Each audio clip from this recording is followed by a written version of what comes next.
Tunisia is a country in Maghreb region of North Africa. It is bordered by Algeria to the west and southwest, Libya to the southeast and Mediterranean Sea to the north and east.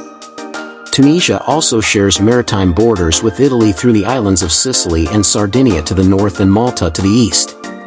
It features the archaeological sites of Carthage dating back to 9th century BC as well as Great Mosque of Kairouan. Known for its ancient architecture, souks and blue coasts, it covers 163,610 square kilometers and has a population of 12.52 million as of 2026. It contains the eastern end of Atlas Mountains and northern reaches of Sahara Desert. Much of its remaining territory is arable land. Its 1,300 kilometers of coastline includes African conjunction of western and eastern parts of Mediterranean basin. Tunisia is home to Africa's northernmost point, Cape Angela. Located on the northeastern coast, Tunis is the capital of the country. The official language of Tunisia is Arabic. The vast majority of Tunisia's population is Arab and Muslim. Vernacular Tunisian Arabic is the most spoken language and French serves as an administrative and educational language in some contexts but has no official status. Beginning in early antiquity, Tunisia was inhabited by the indigenous Berbers. The Phoenician Semitic people arrive in 12th century BC, settling on the coast and establishing several settlements, of which Carthage emerged as the most powerful by 7th century BC. The descendants of Phoenician settlers came to be known as Punic people. Ancient Carthage was a major mercantile empire and a military rival to the Roman Republic until 146 BC when it was defeated by the Romans who occupied Tunisia for most of the next 800 years. The Romans introduced Christianity and left architectural legacies like Amphitheater of El Jem. In 7th century AD, Arab Muslims conquered Tunisia and settled with their tribes and families, bringing Islam and Arab culture. A later large-scale Arab migration of Banu Hilal and Banu Sulaim tribes in the 11th to 12th centuries accelerated this process. By 15th century, the region of modern-day Tunisia had almost completely Arabiized. In 1546, Ottoman Empire established control, holding sway until 1881 when the French conquered Tunisia. In 1956, Tunisia gained independence as Tunisian Republic.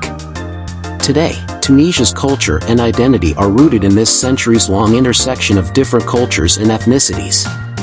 In 2011, the Tunisian revolution triggered by dissatisfaction with the lack of freedom and democracy under the 24-year rule of President Zine El Abidine Ben Ali, overthrew his regime and catalyzed the broader Arab Spring movement across the region. Free multi-party parliamentary elections were held shortly thereafter. The country voted again for parliament on October 26, 2014 and for president on November 23, 2014. From 2014 to 2020, it was considered the only democratic state in the Arab world, according to the Economist Democracy Index. After democratic backsliding under President Kais Saied, Tunisia was rated a hybrid regime in 2022. As of 2025, it no longer has free and fair elections according to Freedom House. Tunisia is well integrated into the international community. It maintains close economic and political relations with some European countries, particularly with France and Italy due to their geographical proximity. Among Tunisia's tourist attractions are its cosmopolitan capital city of Tunis, ancient ruins of Carthage, Muslim and Jewish quarters of Jerba, coastal resorts outside of Monastir and nightlife-driven city of Hammamet. According to the New York Times, Tunisia is known for its golden beaches, sunny weather and affordable luxuries. The culture of Tunisia is mixed due to its long-established history of outside influence from Phoenicians, Romans, Vandals, Byzantines, Arabs, Siculo-Normans, Turks, Italians, Maltese and French who left their mark on the country. The birth of Tunisian contemporary painting is strongly linked to the School of Tunis, established by a group of artists from Tunisia united by the desire to incorporate native themes and reject the influence of Orientalist colonial painting. It was founded in 1949 and brings together French and Tunisian Muslims, Christians, and Jews. After independence in 1956, the art movement in Tunisia was propelled by the dynamics of nation-building and artists serving the state. There are currently 50 art galleries housing exhibitions of Tunisian and international artists. These galleries include Gallery Yahya in Tunis and Carthage Asadi Gallery. Farming methods reached Nile Valley from Fertile Crescent region 5000 BC and spread to the Maghreb by 4000 BC. Agricultural communities in the humid coastal plains of central Tunisia were ancestors of today's Berber tribes. It was believed in ancient times that Africa was originally populated by Gaetulians and Libyans, both nomadic peoples. According to Roman historian Sallust, demigod Hercules died in Spain and his polyglot Eastern army was left to settle in the land with some migrating to Africa. Persians went to the west and intermarried with the Gaetulians and became the Numidians. The Medes settled and were known as Maori, later Moors. The Numidians and Moors belonged to the race from which the Berbers are descended. At the beginning of recorded history, Tunisia was inhabited by Berber tribes. Its coast was settled by Phoenicians starting as early as 12th century BC, Bizerta, Utica. The city of Carthage was founded in 9th century BC by Phoenicians. Legend mentioned that Dido from Tyre, now in modern-day Lebanon, founded the city in 814 BC, as retold by Greek writer Timaeus of Tauromenium. The settlers of Carthage brought their culture and religion from Phoenicia, now present-day Lebanon and adjacent areas. After a series of wars with Greek city of Sicily in 5th century BC, Carthage rose to power and eventually became the dominant civilization in Western Mediterranean. The people of Carthage worshipped a pantheon of Middle Eastern gods including Baal and Tanit. A Carthaginian invasion of Italy led by Hannibal during Second Punic War, one of a series of wars with Rome, nearly crippled the rise of Roman power. From the end of Second Punic War in 202 BC, Carthage functioned as a client state of Roman Republic for another 50 years. Following the Battle of Carthage, which began in 149 BC during Third Punic War, Carthage was conquered by Rome in 146 BC. Following its conquest, Romans renamed Carthage to Africa, incorporating it as a province. Berber bishop Donatus Magnus was the founder of a Christian group known as the Donatists.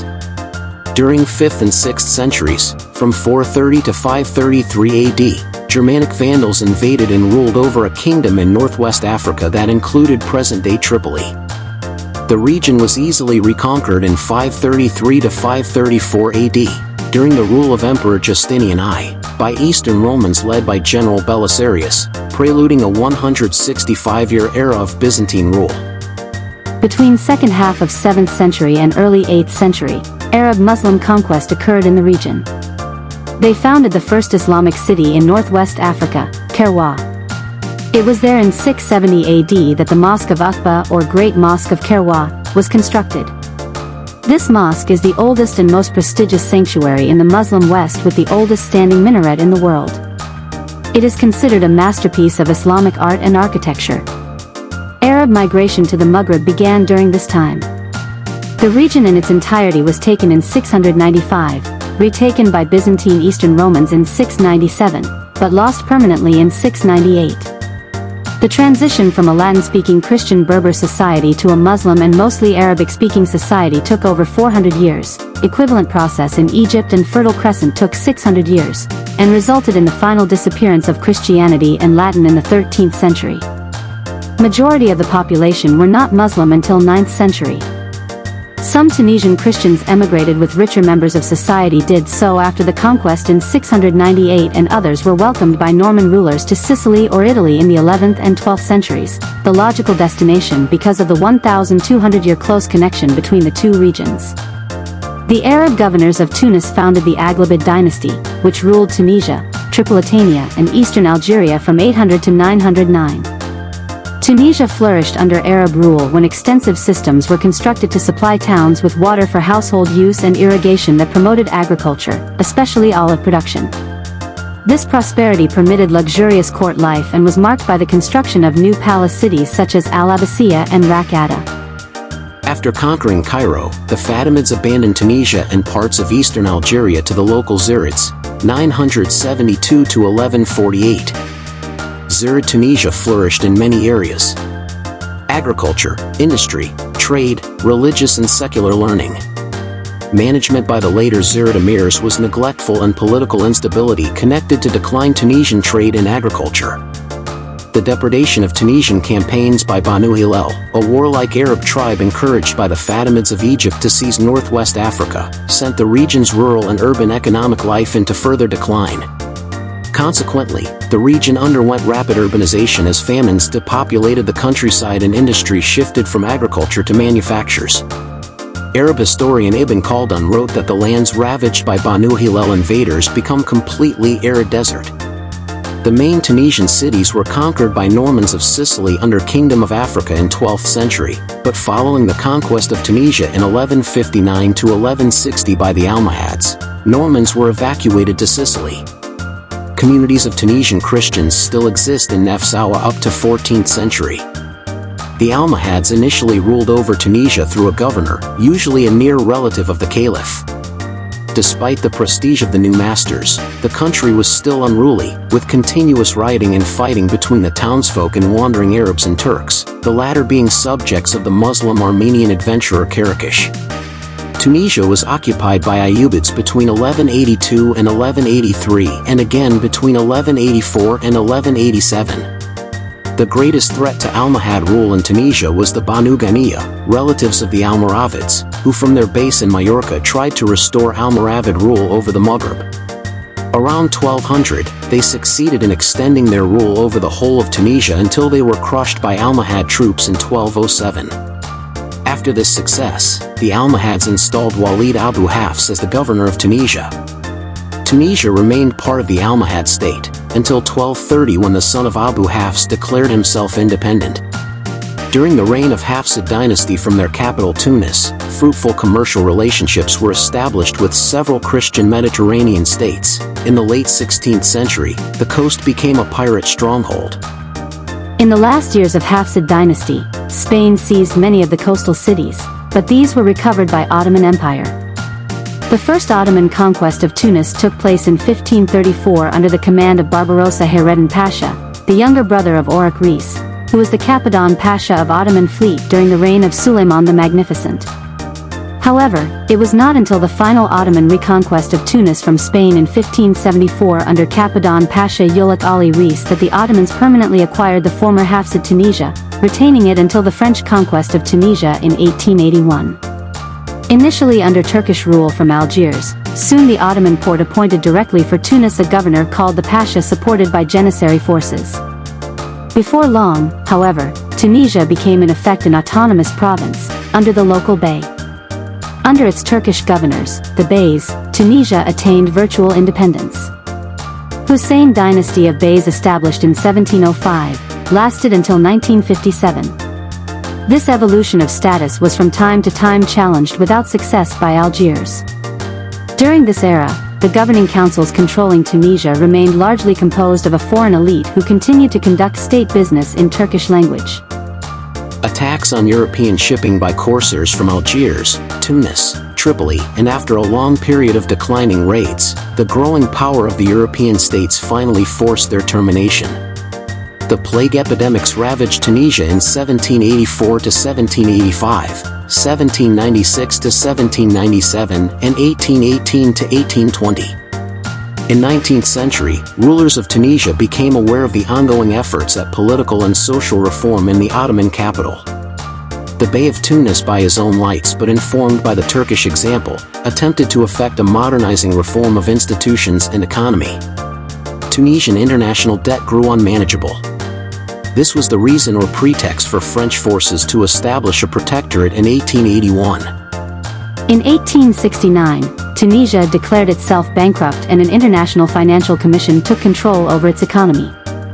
In 1881, using the pretext of a Tunisian incursion into Algeria, French invaded with 3,600 army and forced the Bey of Tunis, Mohammed III as-Sadiq, to agree to the terms of 1881 Treaty of Bardo. With this treaty, Tunisia was officially a French protectorate, over the objections of Italy. European settlements in the country were actively encouraged. The number of French colonists grew from 34,000 in 1906 to 144,000 in 1945. In 1910, there were also 105,000 Italians in Tunisia. During Second World War, the Protectorate of Tunisia was controlled by the collaborationist Vichy government in metropolitan France. The anti-Semitic statute on Jews enacted by the Vichy government was also implemented in Vichy-controlled Northwest Africa and other overseas French territories. Thus, persecution and murder of Jews from 1940 to 1943 was part of the Holocaust in France. From November 1942 until May 1943, Vichy-controlled Tunisia was occupied by Germany. SS Commander Walter Roff continued to implement the final solution there. From 1942 to 1943, Tunisia was the scene of the Tunisia Campaign, a series of battles between the Axis and Allied forces. The battle opened with initial success by German and Italian forces, but the massive supply and numerical superiority of the Allies led to the Axis surrender on May 13, 1943. The six-month campaign of Tunisia's liberation from Axis occupation signaled the end of the war in Africa. After the liberation of Tunisia from the Germans, French regained control over the government and made participation in a nationalist party illegal once more. Monsef Bey, who was popular amongst Tunisians, was deposed by the French. As the French claim that his removal was due to him being sympathetic to the Axis countries during German occupation, but the real reason is up for debate. In 1945, after escaping French surveillance, Tunisian nationalist Habib Bourguiba arrived in Cairo. While there, he was able to make contact with the Arab League. Later in 1946, after traveling to other Middle Eastern countries, he made his way to the United States to speak to both the United Nations at their headquarters at Lake Success and U.S. State Department officials in Washington, D.C., pleading the case of the Tunisian nationalists. As part of post-war Tunisia, a new all-Tunisian labor organization was formed, Union Générale des Travailleurs. This was one of the stronger components of the nationalist group Neo-Destor. Habib Bourguiba made his way to the United States on September 13, 1949. He attended the American Federation of Labor meeting in San Francisco, California. The French opposed to his presence there, and the United States feared political change in North Africa due to the looming presence of possible Soviet Union communist expansion. Bourguiba continued to plead to foreign leaders when he traveled to Italy on November 6, 1951. His contacts included Alberto Mellini Ponce de Leon, Mario Toscano, and Licinio Vestri. De Leon was an old friend of Bourguiba who had helped free him from German captivity. Toscano was head of Ufficio Studi e Documentazione in Ministry of Foreign Affairs, and Vestri was an Africanist scholar.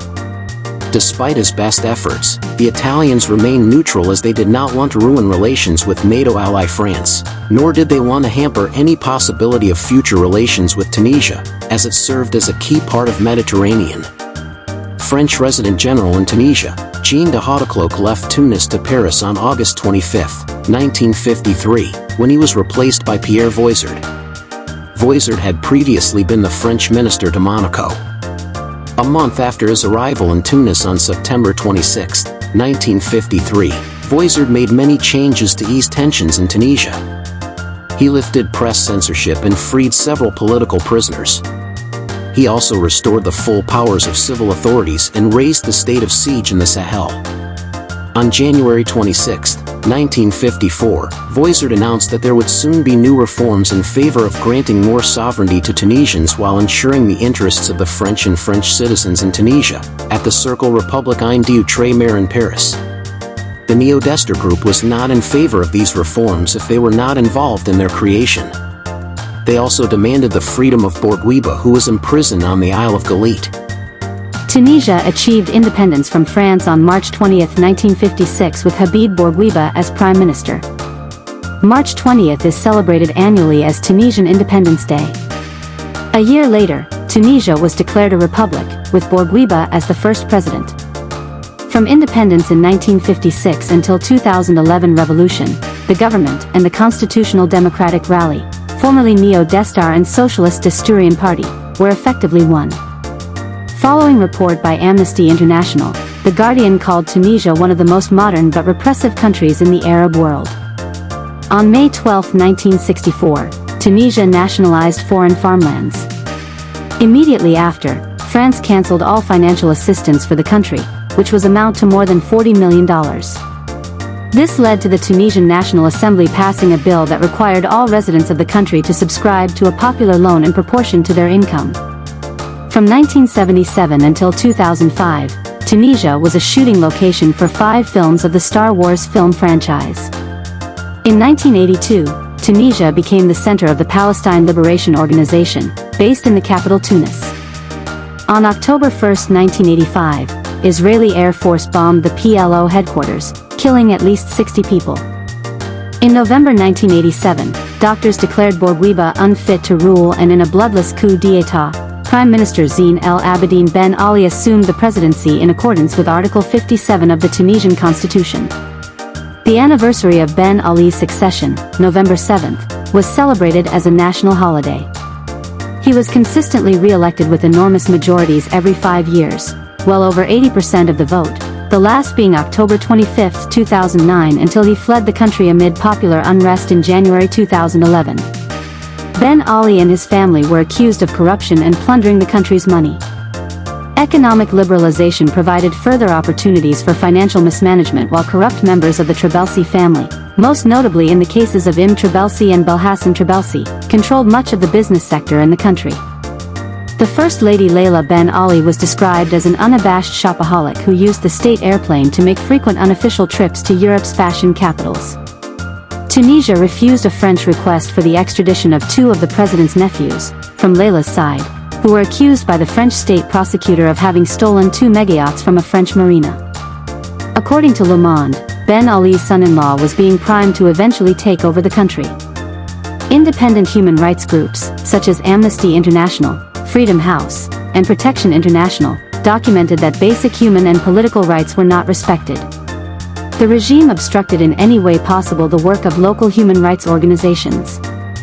The Tunisian Revolution was an intensive campaign of civil resistance that was precipitated by high unemployment, food inflation, corruption, lack of freedom of speech and other political freedoms, and poor living conditions. Labor unions were an integral part of the protests. The protests inspired the Arab Spring, a wave of similar actions throughout the Arab world. The catalyst for mass demonstrations was the death of Mohamed Bouazizi, a 26-year-old Tunisian street vendor, who set himself afire on December 17, 2010 in protest at the confiscation of his wares and the humiliation inflicted on him by a municipal official named Fida Hamdi. Anger and violence intensified following Bouazizi's death on January 4, 2011, ultimately leading longtime President Zine El Abidine Ben Ali to resign and flee the country on January 14, 2011, after 23 years in power. Protests continued for banning of the ruling party and eviction of all its members from the transitional government formed by Mohamed Ghannouchi.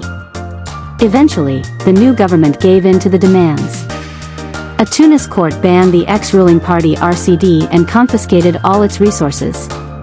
A decree by the Minister of the Interior banned the political police, special forces which were used to intimidate and persecute political activists. On March 3, 2011, interim president announced that elections to a constituent assembly would be held on July 24, 2011.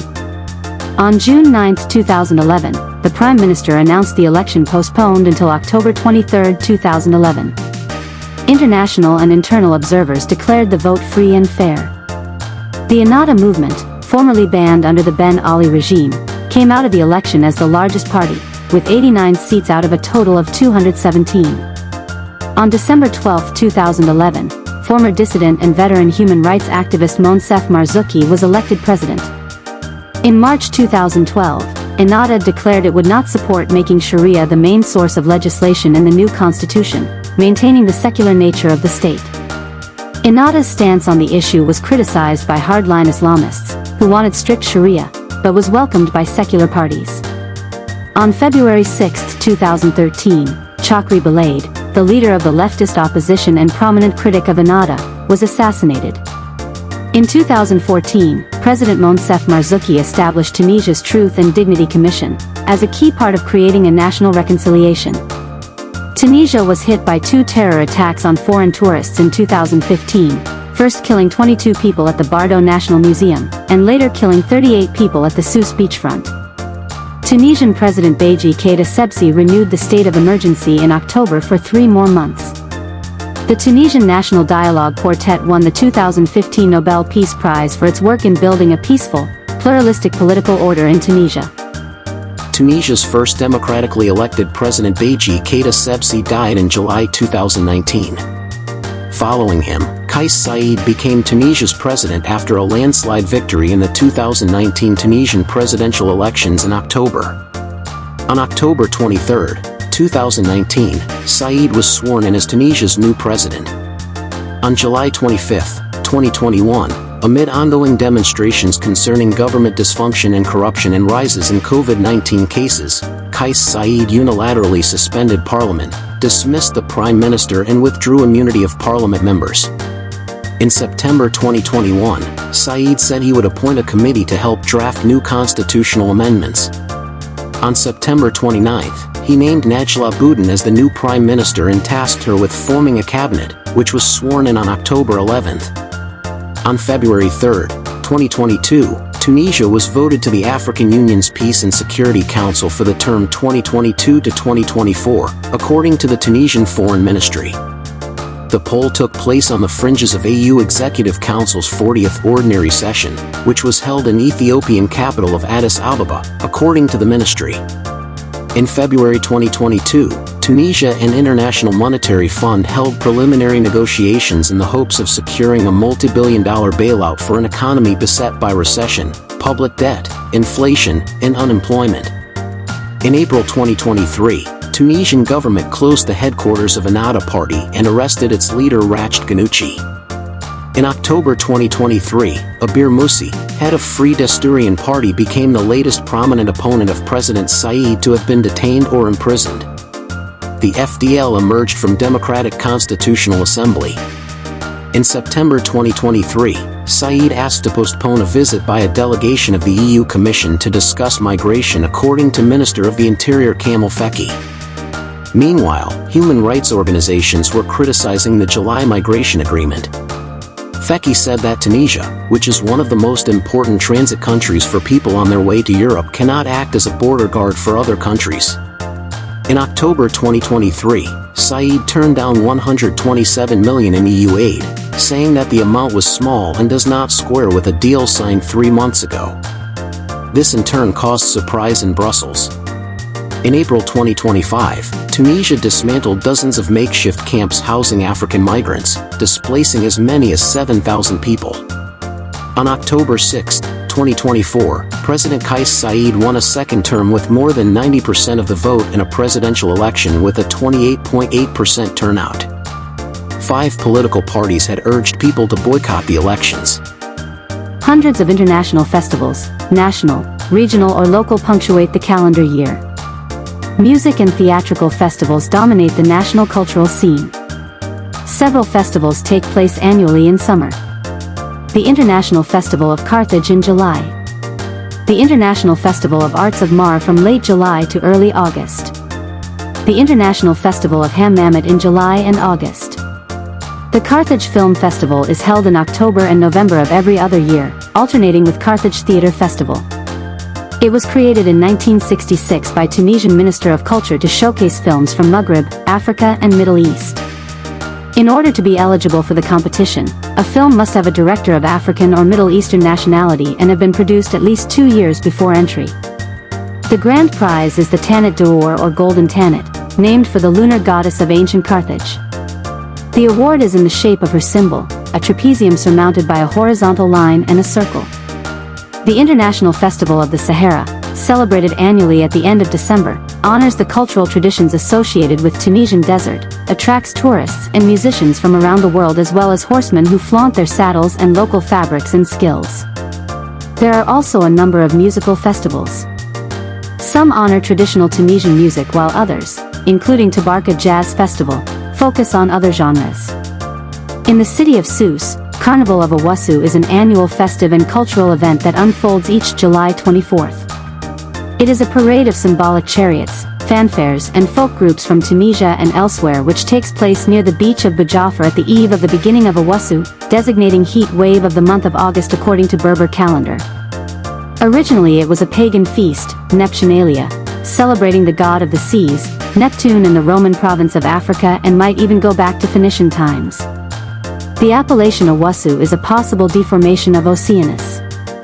Omek Tannu is an ancient Tunisian rainmaking festival that was inherited from Punic and Berber traditions involving invocations of the goddess Tanit. It features the ritual use of the sculpted head of a woman, resembling head of a girl's doll, which is carried in procession between the houses of a village during periods of drought by children singing the refrain. This song varies according to the region because the term shta designates rain only in certain urban areas. Each housewife then pours a little water on the statuette, invoking rain.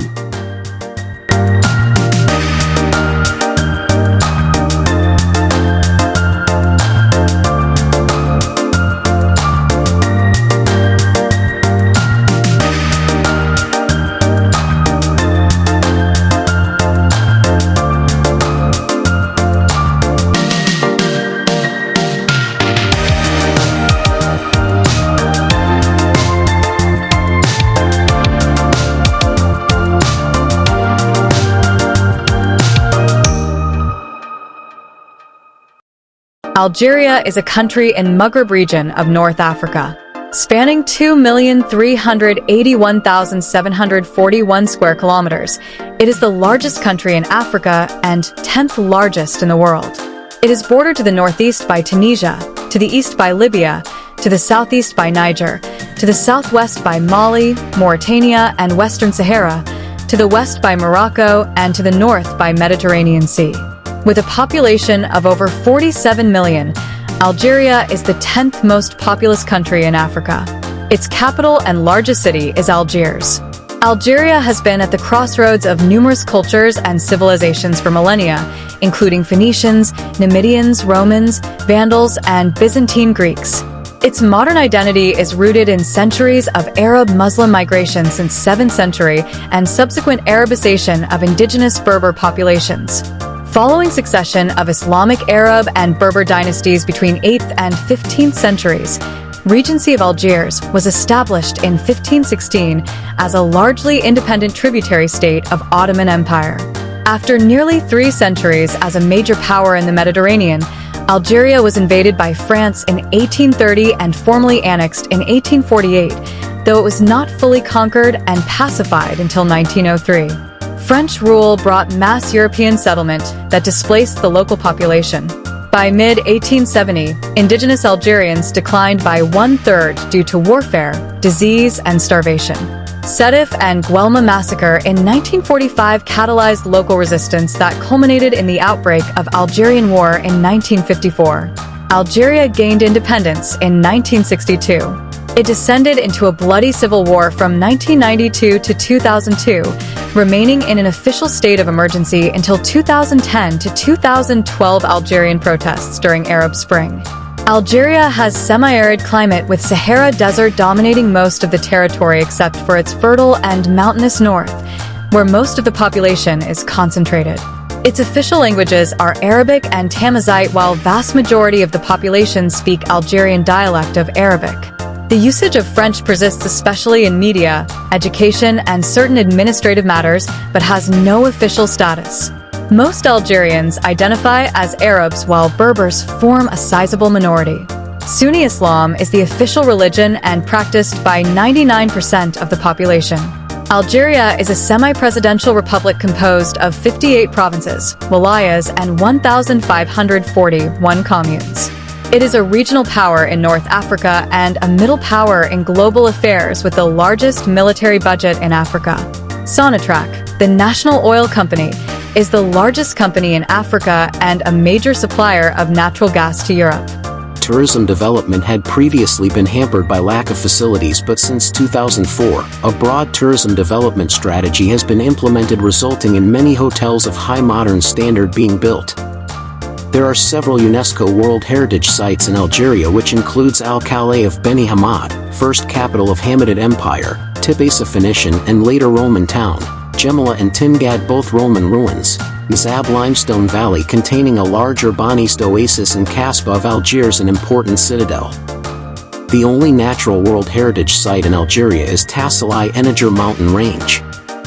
Since 2011 breakup of Sudan and creation of South Sudan, Algeria has been the largest country in Africa.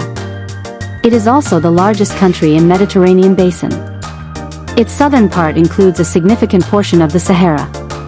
To the north, Tel Atlas forms with Saharan Atlas. Further south, Two parallel sets of reliefs approaching eastbound and between are inserted vast plains and highlands. Both atlas tend to merge in eastern Algeria. The vast mountain ranges of Oras and Nememka occupy the entire northeastern Algeria and delineated by Tunisian border. The highest point is Mount Tahat, 3,003 meters. Most of coastal area is hilly, at times mountainous, and there are few natural harbors. The area from the coast to Tel Atlas is fertile. South of Tel Atlas is a steppe landscape ending with Saharan Atlas. Further south is Sahara Desert. The Hoggar Mountains are highland region in central Sahara, southern Algeria. They are located about 1,500 kilometers south of the capital, Algiers, and east of Tamanghasset.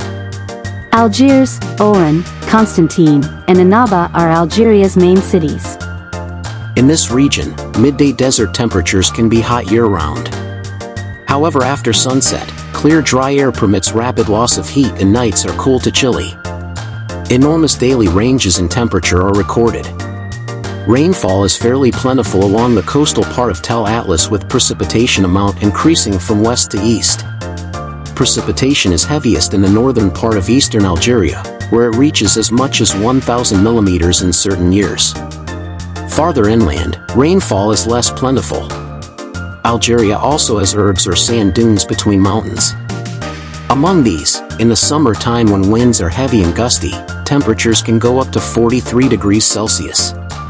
Climate change in Algeria has wide-reaching effects on the country. Because a large part of the country in hot and arid geographies, including part of Sahara, strong heat and water resource access challenges are expected to get worse. The varied vegetation of Algeria includes coastal, mountainous and grassy desert-like regions which all support a wide range of wildlife. Forests cover 1% of the total land area. Many of the creatures constituting the Algerian wildlife live in close proximity to civilization. Most commonly seen animals include wild boars, jackals, and gazelles. Although it is not uncommon to spot phoenix foxes and jerboas. Algeria also has small African leopard and Saharan cheetah population, but these are seldom seen. A species of deer, Barbary stag, inhabits the dense humid forests in the northeastern areas. Fennec fox is the national animal of Algeria. A variety of bird species makes the country an attraction for bird watchers. The forests are inhabited by boars and jackals. Barbary macaques are the sole native monkey. Snakes, monitor lizards, and numerous other reptiles can be found living among an array of rodents throughout the semi-arid regions of Algeria. Many animals are now extinct, including Barbary lions, Atlas bears, and crocodiles.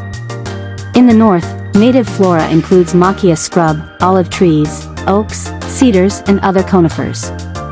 The mountain regions contain large forests of Aleppo pine, juniper, evergreen oak, and deciduous trees. Fig, eucalyptus, agave, and various palm trees grow in the warmer areas. The grapevine is indigenous to the coast. In the Sahara region, some oases have palm trees. Acacias with wild olives are the predominant flora in the remainder of the Sahara. Camels are used extensively. The desert also abounds with venomous and non-venomous snakes, scorpions, and numerous insects. Around 1.8 million-year-old stone artifacts from Ain Hannak, Algeria, were considered the oldest archaeological materials in North Africa. Stone artifacts and cut-marked bones that were excavated from two nearby deposits at Ain Boucheret are estimated 1.9 million years old, and there are even older stone artifacts 2.4 million years. Hence, Ain Boucheret evidence shows that ancestral hominins inhabited the Mediterranean fringe in northern Africa much earlier than previously thought. The evidence strongly argues for early dispersal of stone tool manufacture and use from East Africa, or a possible multiple origin scenario of stone technology in both East and North Africa. Neanderthal toolmakers produced Levalloisian and Mousterian styles hand axes in 43,000 BC, similar to those in the Levant. Algeria was the site of highest state development of Middle Paleolithic flake tool techniques. The earliest blade industries in North Africa, known as Ibero-Mauritanian, are in Oran region. This industry spread throughout the coastal regions of Maghreb between 15,000 and 10,000 BC. Neolithic civilization, animal domestication and agriculture, developed in the Saharan and Mediterranean Maghreb as early as 11,000 BC or as late as 6,000 and 2000 BC. This life, richly depicted in tasselite and ajur paintings, predominated in Algeria until Classical period. The mixture of peoples of North Africa coalesced eventually into a distinct native population that came to be called Berbers, who are the indigenous peoples of northern Africa. From their principal center of power at Carthage, Carthaginians expanded and established small settlements along North African coast. By 600 BC, Phoenician presence existed at Tipasa, east of Churchill, Hippo Regius, modern Annaba, and Ruzicade, modern Skikda. These settlements served as market towns as well as anchorages. As Carthaginian power grew, its impact on the indigenous population increased dramatically. Berber civilization was already at a stage in which agriculture, manufacturing, trade, and political organization supported several states. Trade links between Carthage and Berbers in the interior grew, but territorial expansion resulted in the enslavement or military recruitment of Berbers and in the extraction of tribute from others. By early 4th century BC, North was divided into Massassili Kingdom in the west led by Syphax and Massili Kingdom in the east. Berbers formed the single largest element of Carthaginian army. In the revolt of mercenaries, Berber soldiers rebelled from 241 to 238 BC after being unpaid following the defeat of Carthage in the First Punic War. They succeeded in obtaining control of much of Carthage's North African territory and minted coins bearing the name Libyan, used in Greek to describe natives of North Africa. The Carthaginian state declined because of successive defeats by the Romans in Punic Wars. In 146 BC, Carthage city was destroyed. As Carthaginian power waned, influence of Berber leaders in the hinterland grew. By 2nd century BC, several large but loosely administered Berber kingdoms emerged. Two of them were established in Numidia, behind coastal areas controlled by Carthage. West of Numidia lay Mauritania, which extended across Maluya River in modern-day Morocco to Atlantic Ocean. The high point of Berber civilization, unequaled until the coming of Almohads and Almoravids more than a millennium later, was reached during the reign of Massinissa in 2nd century BC. After Massinissa's death in 148 BC, Berber kingdoms were divided and reunited several times. Massinissa's line survived until 24 AD, when the remaining Berber territory was annexed to Roman Empire. For several centuries, Algeria was ruled by the Romans, who founded many colonies in the region. Algeria is home to the second largest number of Roman sites and remains after Italy.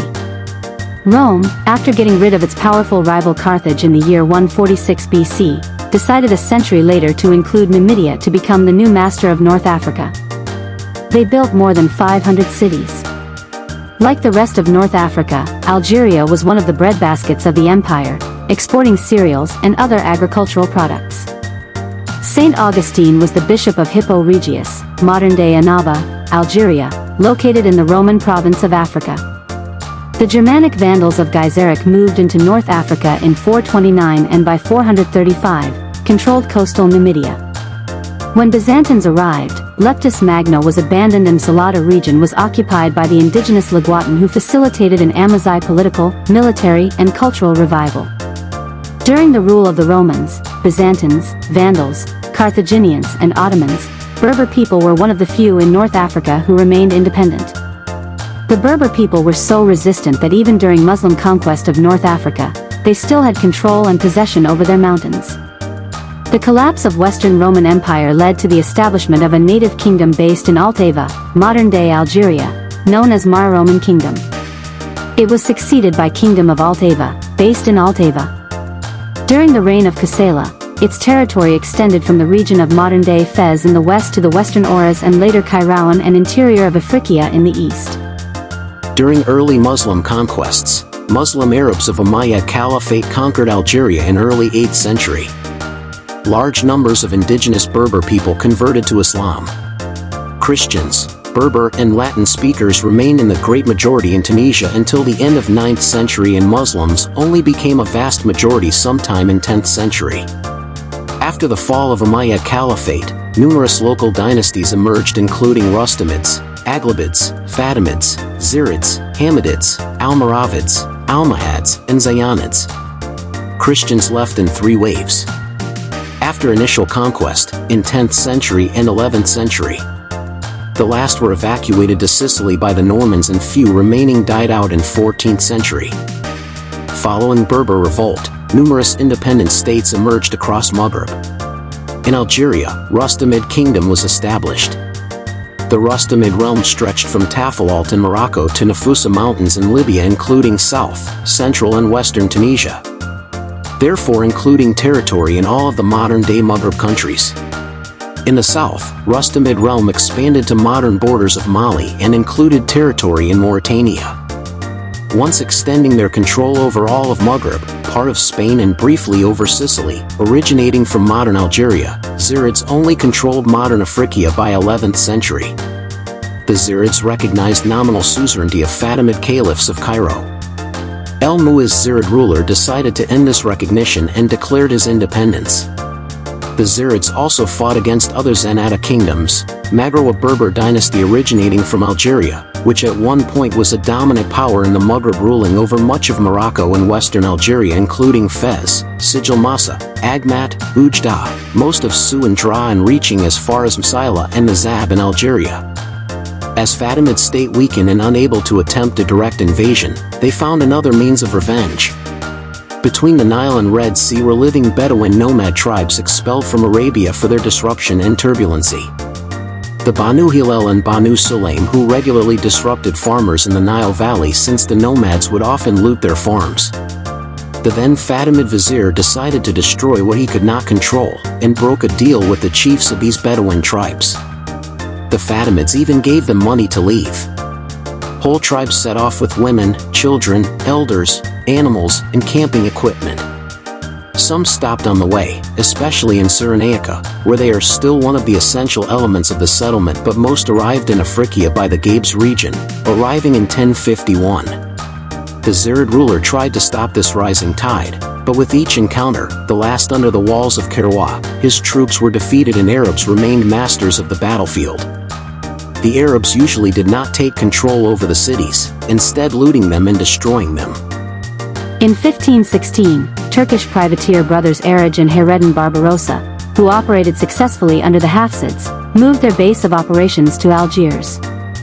They succeeded in conquering Jijil and Algiers from the Spaniards with help from the locals, who saw them as liberators from the Christians, but the brothers eventually assassinated the local noble Salim al-Tumi and took control over the city and the surrounding regions.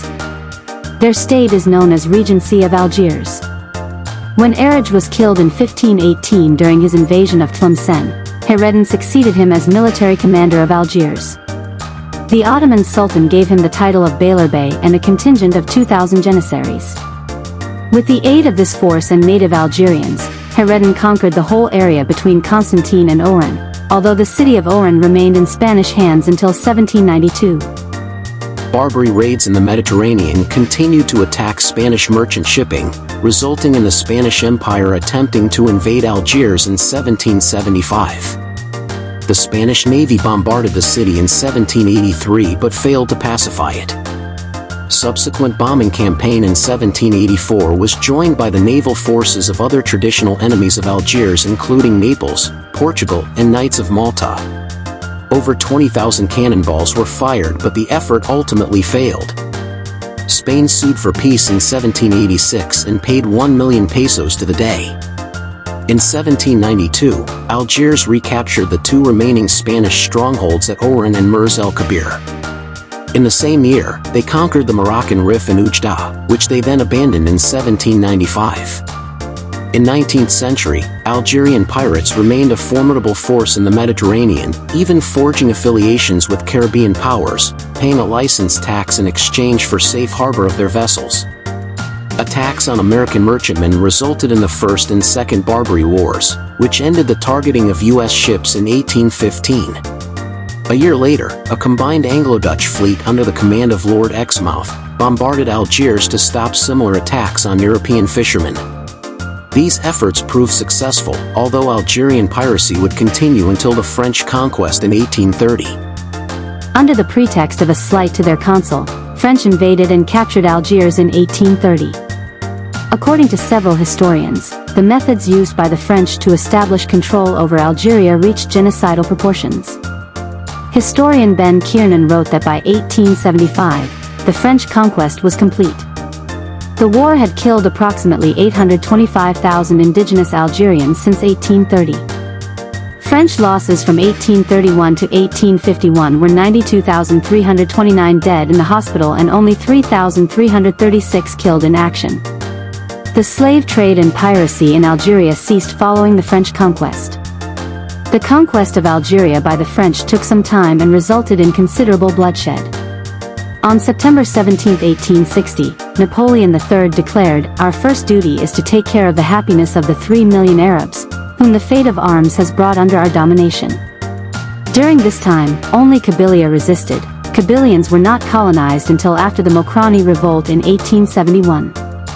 From 1848 until independence, France administered the whole Mediterranean region of Algeria as an integral part and department of the nation. One of France's longest-held overseas territories, Algeria became a destination for hundreds of thousands of European immigrants, who became known as colons and later, as Pied Noirs. Between 1825 and 1847, 50,000 French people emigrated to Algeria. These settlers benefited from the French government's confiscation of communal land from tribal peoples, and application of modern agricultural techniques that increased the amount of arable land. Many Europeans settled in Oran and Algiers. By early 20th century, they formed a majority of the population in both cities. During late 19th and early 20th century, European share was almost a fifth of the population. The French government aimed at making Algeria an assimilated part of France, and this included substantial educational investments, especially after 1900. The indigenous cultural and religious resistance heavily opposed this tendency, but in contrast to the other colonized countries' path in Central Asia and Caucasus, Algeria kept its individual skills in a relatively human capital-intensive agriculture. During Second World War, Algeria came under Vichy control before being liberated by the Allies in Operation Torch, which saw the first large-scale deployment of American troops in the North African campaign. Gradually, dissatisfaction among the Muslim population, which lacked political and economic status under the colonial system, gave rise to demands for greater political autonomy and eventually independence from France. In May 1945, uprising against the occupying French forces was suppressed through what is now known as the Sétif and Guelma massacre. Tensions between the two population groups came to a head in 1954, when the first violent events of what was later called Algerian War began after the publication of the Declaration of November 1, 1954. Historians estimated between 30,000 and 150,000 Harkis and their dependents were killed by the National Liberation Front or lynch mobs in Algeria. The French destroyed over 8,000 villages and relocated over 2 million Algerians to concentration camps. The war led to the death of hundreds of thousands of Algerians and hundreds of thousands of injuries. Historians, like Alistair Horn and Raymond Aron, state that the actual number of Algerian Muslim war dead was far greater than the original FLN and official French estimates, but was less than 1 million deaths claimed by Algerian government after independence. Horn estimated Algerian casualties during the span of 8 years to be around 700,000. The war uprooted more than 2 million Algerians. The war against French rule concluded in 1962, when Algeria gained complete independence following March 1962 Evian agreements and July 1962 self-determination referendum.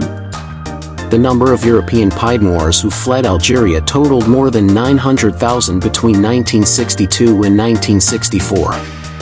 The exodus to mainland France accelerated after Oran massacre of 1962, in which hundreds of militants entered European sections of the city and began attacking civilians. Algeria's first president was the Front de Libération Nationale leader Ahmed Ben Bella. Morocco's claim to portions of western Algeria led to the Sand War in 1963.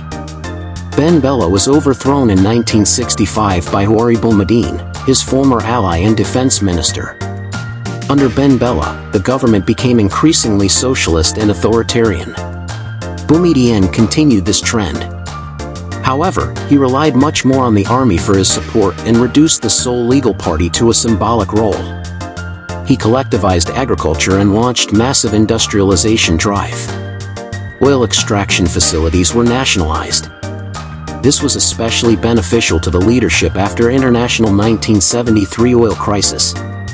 Boumediene's successor, Chadli Benjedid, introduced some liberal economic reforms. He promoted a policy of Arabization in Algerian society and public life. Teachers of Arabic, brought in from other Muslim countries, spread conventional Islamic thought in schools and sowed the seeds of a return to Orthodox Islam. The Algerian economy became increasingly dependent on oil, leading to hardship when the price collapsed during 1980's oil glut. Economic recession caused by the crash in world oil prices resulted in Algerian social unrest during the 1980s. By end of the decade, Benjedid introduced a multi-party system. Political parties developed, such as the Islamic Salvation Front, a broad coalition of Muslim groups. In December 1991, Islamic Salvation Front dominated the first of 2 rounds of legislative elections. Fearing the election of an Islamist government, the authorities intervened on January 11, 1992, cancelling the elections. Benjedid resigned and a High Council of State was installed to act as the presidency. It banned the FIS, triggering a civil insurgency between Front's armed wing, Armed Islamic Group and National Armed Forces, in which more than 100,000 people are thought to have died. At several points in the conflict, situation in Algeria became a point of international concern, most notably during the crisis surrounding Air France Flight 8969, a hijacking perpetrated by the Armed Islamic Group. The Armed Islamic Group declared ceasefire in October 1997. Algeria held elections in 1999, considered biased by international observers and most opposition groups, which won by President Abdelaziz Bouteflika. He worked to restore political stability to the country and announced Civil Concord Initiative, approved referendum, under which many political prisoners were pardoned, and several thousand members of armed groups were granted exemption from prosecution under limited amnesty, in force until January 13, 2000. The AIS disbanded and levels of insurgent violence fell rapidly. The group Salafiste pour la Prédication et le Combat, a splinter group of Armed Islamic Group, continued a terrorist campaign against the government. Bouteflika was re-elected in April 2004 presidential election after campaigning on a program of national reconciliation. The program comprised economic, institutional, political and social reform to modernize the country, raise living standards, and tackle the causes of alienation. It also included a second amnesty initiative, the Charter for Peace and National Reconciliation, which was approved in a referendum in September 2005. It offered amnesty to most guerrillas and government security forces. In November 2008, Algerian constitution was amended following vote in parliament, removing the 2-term limit on presidential incumbents.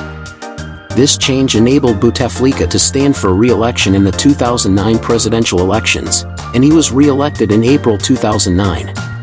During his election campaign and following his re-election, Bouteflika promised to extend the program of national reconciliation and a $150 billion spending program to create 3 million new jobs, construction of 1 million new housing units, and continue public sector and infrastructure modernization programs.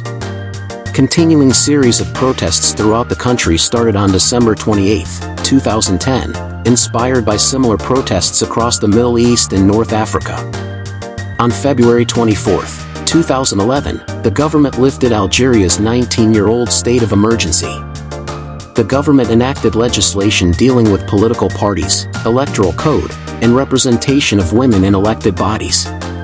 In April 2011, Bouteflika promised further constitutional and political reform. However, elections are routinely criticized by opposition groups as unfair, and international human rights groups say that media censorship and harassment of political opponents continue. On April 2, 2019, Bouteflika resigned from presidency after mass protests against his candidacy for a 5th term in office. In December 2019, Abdelmadjid Tebboune became Algeria's president, after winning the first round of the presidential election with a record abstention rate, the highest of all presidential elections since Algeria's democracy in 1989. Tebboune is accused of being close to the military and being loyal to the deposed president. Tebboune rejects these accusations, claiming to be the victim of a witch hunt. He also reminds his detractors that he was expelled from the government in August 2017 at the instigation of oligarchs languishing in prison. In September 2024, President Tebboune won a second term with a landslide 84.3% of the vote, although his opponents called the results fraud.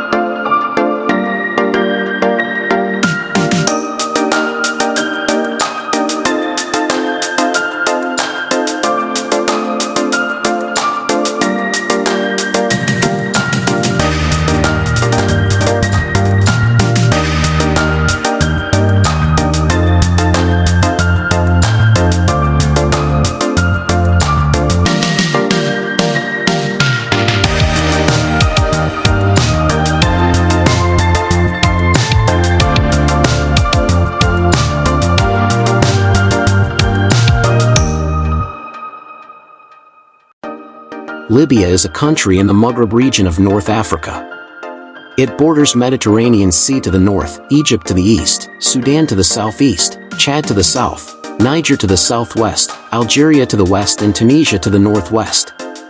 With an area of 1.8 million square kilometers, Libya is the fourth largest country in Africa and the Arab world and the 16th largest in the world. The country claims 32,000 square kilometers of southeastern Algeria, south of the Libyan town of Ghat.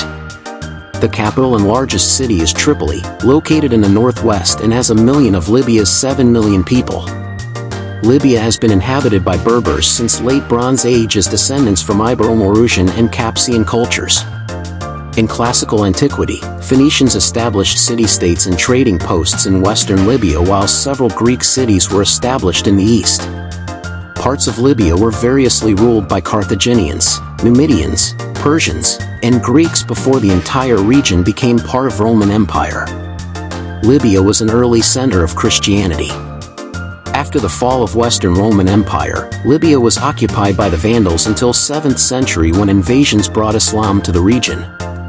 From then on, centuries of Arab migration to the Maghreb shifted the demographic scope of Libya in favor of Arabs.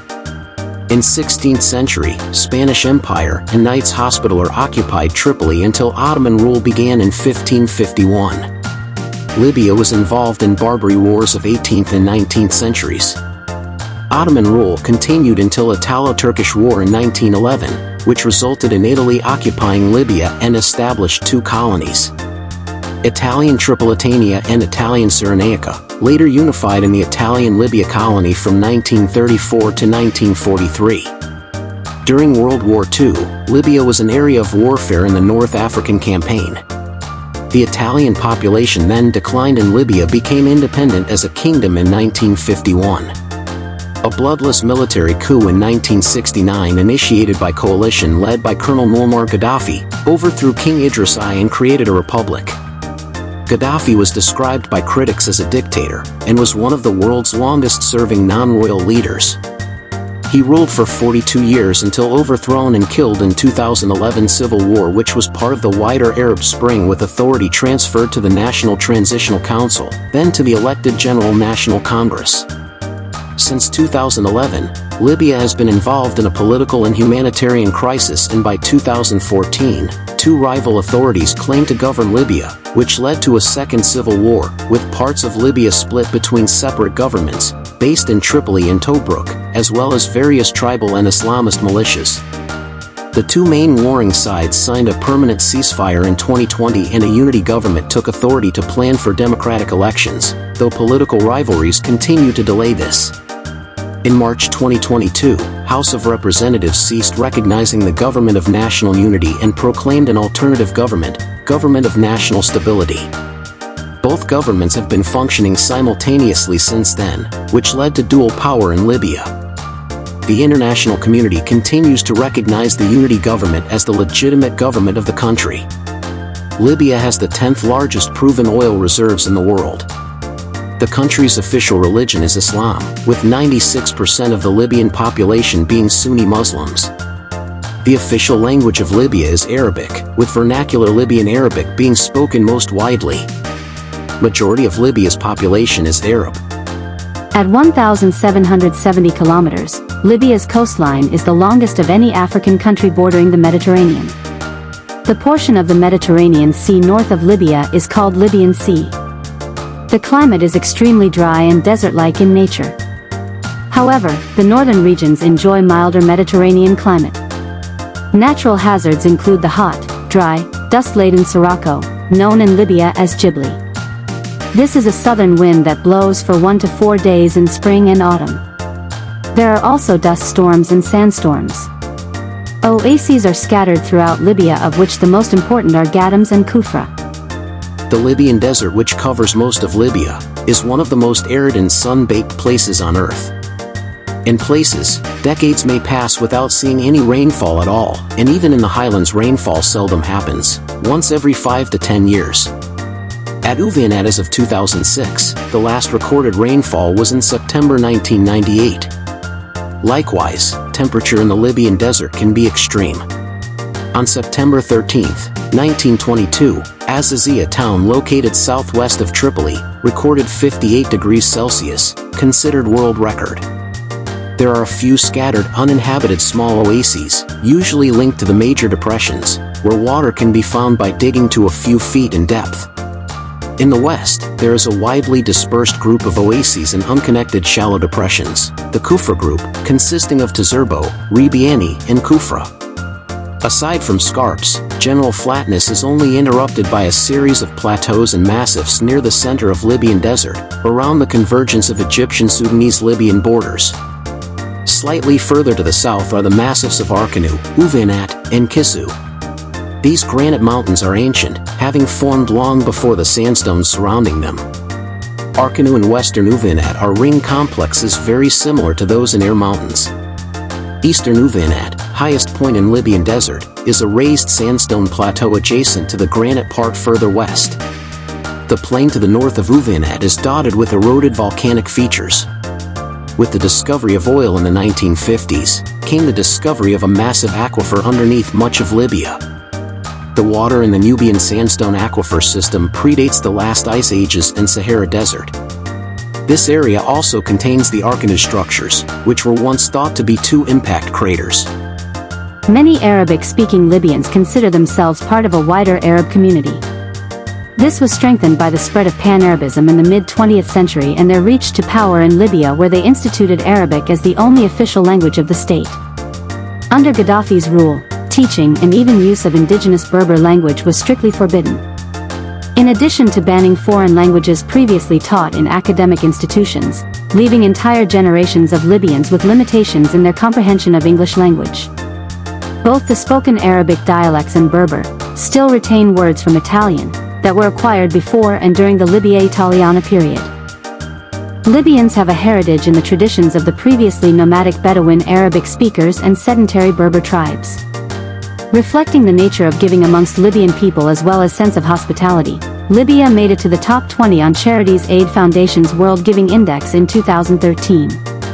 According to Charities Aid Foundation, in a typical month, almost 3/4 of all Libyans helped somebody they did not know, the 3rd highest level across all 135 countries surveyed.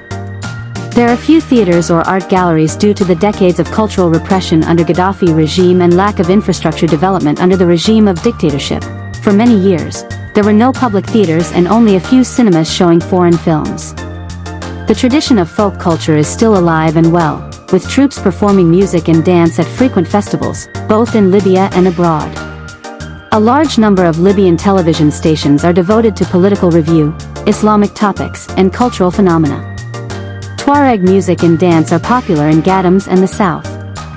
Many Libyans frequent the country's beaches and Libya's archaeological sites, especially Leptis Magna, which is widely considered one of the best preserved Roman archaeological sites in the world.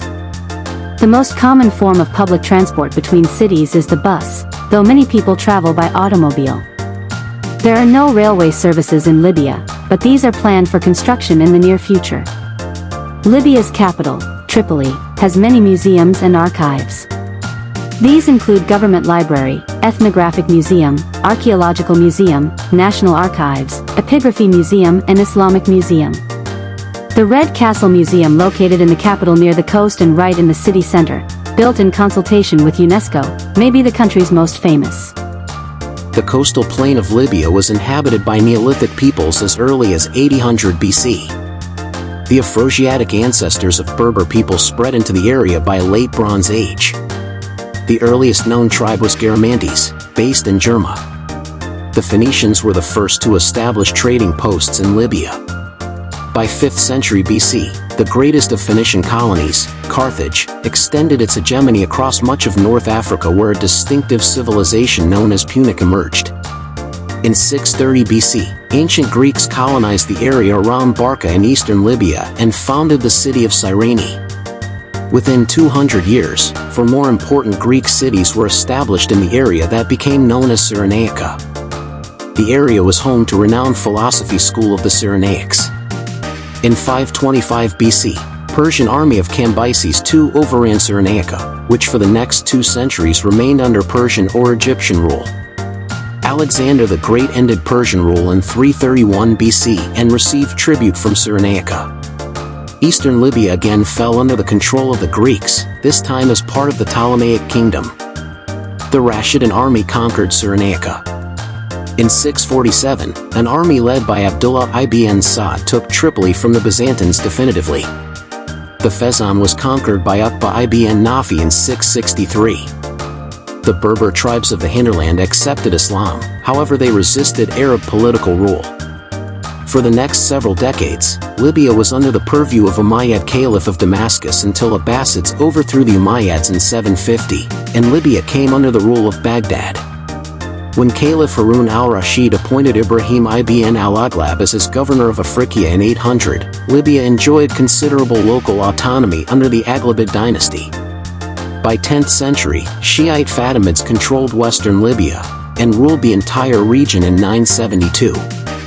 After successful invasion of Tripoli by Habsburg Spain in 1510 and handover to Knights Hospitaller, Ottoman Admiral Sinan Pasha took control of Libya in 1551. His successor Turgut Reis was named Bey of Tripoli and later Pasha of Tripoli in 1556. In the 1580s, the rulers of Fezzan gave their allegiance to the Sultan, and although Ottoman authority was absent in Cyrenaica, a bey was stationed in Benghazi late in the next century to act as agent of the government in Tripoli. European slaves and large numbers of enslaved blacks transported from Sudan were also a feature of everyday life in Tripoli. In 1551, Turgut Reis enslaved almost the entire population of the Maltese island of Gozo, sending 5,000 people to Libya. After Italo-Turkish War, 1911 to 1912, Italy simultaneously turned the 3 regions into colonies. From 1912 to 1927, the territory of Libya was known as Italian North Africa. From 1927 to 1934, the territory was split into 2 colonies, Italian Cyrenaica and Italian Tripolitania, run by Italian governors. 150,000 Italians settled in Libya, constituting 20% of the total population. A National Assembly crafted a constitution that established a monarchy and extended and offered the throne to Sayyid Idris, Emir of Cyrenaica. Sayyid Idris held the esteemed position as leader of the influential Senussi religious brotherhood, which was founded by his grandfather in the preceding century as a response to Western influence in the Arab world. This devout Islamic movement garnered significant support from the Desert Bedouin and became a major political force in Libya. During the declining years of Ottoman Empire, it effectively governed the Libyan interior. Born in an oasis in Cyrenaica in 1890, Sayyid Idris assumed leadership of the Senussi at a young age. He spent a considerable period of exile in Egypt under Italian rule and returned to Libya after the Axis powers were ousted in 1943. On December 24, 1951, as King Idris I, he addressed the nation via radio from Benghazi. On November 21, 1949, UN General Assembly passed a resolution stating that Libya should become independent before January 1, 1952. Idris represented Libya in the subsequent UN negotiations. By December 24, 1951, Libya declared its independence as United Kingdom of Libya, a constitutional and hereditary monarchy under King Idris. On September 1, 1969, a group of rebel military officers led by Muammar Gaddafi launched a coup d'état against King Idris, which became known as the Al-Fateh Revolution. Gaddafi was referred to as the brother leader and guide of the revolution in government statements and the official Libyan press. He began dominating history and politics of Libya for the next 4 decades. Moving to reduce Italian influence, all Italian-owned assets were expropriated in October 1970 and 12,000-strong Italian community was expelled from Libya alongside the smaller community of Italian Libyan Jews. The day became a national holiday known as Day of Revenge. It was later renamed Day of Friendship because of an improvement in Italy-Libya relations. The First Civil War came during Arab Spring movements which overturned the rulers of Tunisia and Egypt. Libya experienced protests against Gaddafi's regime on February 15, 2011, with full-scale revolt beginning on February 17. Libya's authoritarian regime led by Muammar Gaddafi put up much more resistance compared to the regimes in Egypt and Tunisia. While overthrowing the regimes in Egypt and Tunisia was a relatively quick process, Gaddafi's campaign posed significant stalls on the uprising in Libya. The first announcement of competing political authority appeared online and declared Interim Transitional National Council as alternative government. One of Gaddafi's senior advisors responded by posting a tweet, wherein he resigned, defected, and advised Gaddafi to flee. By February 20th, the unrest spread to Tripoli. On February 27, 2011, National Transitional Council was established to administer the areas of Libya under rebel control. On March 10, 2011, United States and many other nations recognized the council headed by Mahmoud Jibril as acting prime minister and legitimate representative of Libyan people and withdrew the recognition of Gaddafi's regime. Following the defeat of loyalist forces, Libya was torn among numerous rival, armed militias affiliated with distinct regions, cities and tribes, while central government weakened and unable to effectively exert its authority over the country. Competing militias pitted themselves against each other in a political struggle between Islamist politicians and their opponents. On July 7, 2012, Libyans held their first parliamentary elections since the end of the former regime. On August 8, National Transitional Council officially handed power over to the wholly elected General National Congress, which was tasked to form an interim government and draft a new Libyan constitution to be approved in general referendum. On August 25, 2012, Reuters reported the most blatant sectarian attack since the end of civil war. Unnamed organized assailants bulldozed a Sufi mosque with graves in the center of Libyan capital Tripoli. It was the second such razing of a Sufi site in 2 days. Numerous acts of vandalism and destruction of heritage were carried out by suspected Islamist militias, including the removal of nude gazelle statue and destruction and desecration of World War II-era British grave sites near Benghazi. Many other cases of heritage vandalism were reported to be carried out by Islamist-related radical militias and mobs that either destroyed, robbed, or looted many historic sites. In December 2021, the country's first presidential election was scheduled, but delayed to June 2022 and later postponed further. Fathi Bashagha was appointed prime minister by the parliament in February 2022 to lead a transitional administration, but standing prime minister Abdul Hamid Dbeibah refused to hand over power as of April 2022. In protest against the Dbeibah government, tribal leaders from the desert town of Abari shut down El Sharara oil field, Libya's largest oil field, on April 18, 2022. The shutdown threatened to cause oil shortages domestically in Libya and preclude the state-run National Oil Corporation from exploiting the increase in oil prices resulting from 2022 Russian invasion of Ukraine. On July 2, protesters stormed the parliament building in Tobruk and lit fires. On September 10, 2023, catastrophic floods due to dam failures generated by Storm Daniel devastated the port city of Derna, killing more than 5,900 and possibly as many as 24,000. The floods were the worst natural disaster in Libya's modern history. In November 2024, Government of National Unity announced it would instate a morality police to crack down on weird haircuts, enforce modest clothing, and require male guardians for women.